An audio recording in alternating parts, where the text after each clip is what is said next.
जी, अब आता हूँ मैं अब आपके उस सवाल के ऊपर, सुकून क्या है? सुकून के बारे में आपने पूछा। एक अंग्रेज़ी का फ्रेज़ है कि ships are safer in the harbour but they are not meant for that purpose.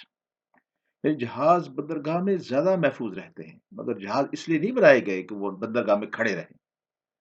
इंसान अगर अपने ठिकाने पर बैठा रहे, वो ना सफ़र करे, ना कोई काम शुरू करे, ना किसी से मामला करे, तो ऐसा आदमी बज़ाहिर महफूज़ ही होगा और पुरसुकून ही होगा। मगर इंसान को पैदा करने वाले ने इसलिए पैदा नहीं किया है कि वो पुरसुकून तौर पर एक जगह रहे और फिर वो कब्र में चला जाए।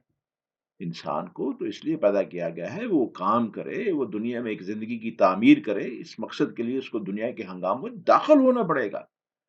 वो हारने और जीतने के तजुर्बात उठाएगा। उसको कभी नुकसान होगा, कभी फ़ायदा।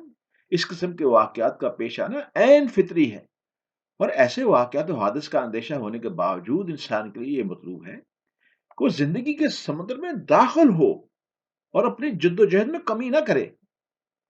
रीज़ ये है कि पुरसुकून ज़िंदगी कोई मतलूब ज़िंदगी नहीं है, क्योंकि जो आदमी मुस्तकिल तौर पर पुरसुकून की हालत में हो, उसका इर्तिक़ा रुक जाएगा। ऐसे आदमी के इम्कानात बेदार नहीं होंगे।